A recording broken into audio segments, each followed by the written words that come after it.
అందరికీ నమస్కారం. Teacher transfers అనగానే అందరి మదిలో మెదిలే ఒక పెద్ద కన్ఫ్యూజన్ ఉంటుంది. అసలేంటి ఆ ప్రశ్న?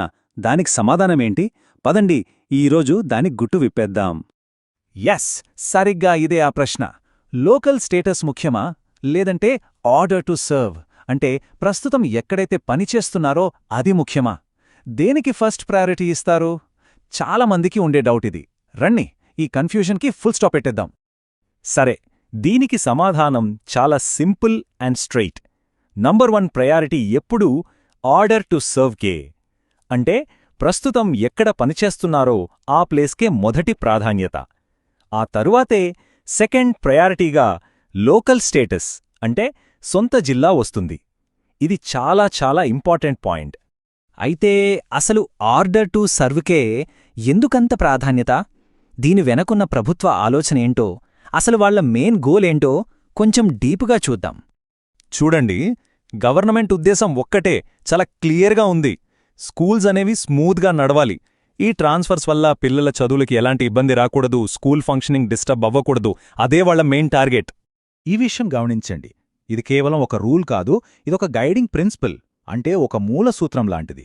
ఎక్కడ పనిచేస్తున్నావో అక్కడే కొనసాగించాలి అన్న ఈ మాట మొత్తం ట్రాన్స్ఫర్ ప్రాసెస్కి ఒక ఫౌండేషన్ లాంటిది.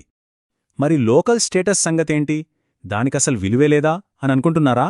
అబ్బే, అస్సలు కాదు. దానికి కూడా చాలా ఇంపార్టెంట్ రోల్ ఉంది. మరి ఆ రోల్ ఎప్పుడు ప్లే అవుతుందో ఇప్పుడు చూద్దాం. లోకల్ స్టేటస్ అనేది కొన్ని స్పెషల్ కేసెస్లో గేమ్ చేంజర్ అవుతుంది. ఉదాహరణకి, ఒకరు డిస్ట్రిక్ట్ చేంజ్ కావాలని అడిగినప్పుడు, లేదా ఉన్న జిల్లాలో సరిపడా వేకెన్సీలు లేనప్పుడు, లేదా టీచర్లను రీడిస్ట్రిబ్యూట్ చేయాల్సి వచ్చినప్పుడు అప్పుడు లోకల్ స్టేటస్కే ప్రియారిటీ ఇస్తారు. ఓకే, ఇప్పుడుదాకా మనం థియరీ గురించి మాట్లాడుకున్నాం. ఇప్పుడు ప్రాక్టికల్గా ఈ ప్రాసెస్ ఎలా వర్కౌట్ అవుతుందో step by step process flow ఏంటో చూసేద్దాం. ఈ ప్రాసెస్ చాలా క్లియర్గా ఉంటుంది. స్టెప్ 1, ముందుగా ఆర్డర్ టు సర్వ్ ప్రకారం ఆ టీచర్ను అదే జిల్లాలో కంటిన్యూ చేయొచ్చా అని చూస్తారు.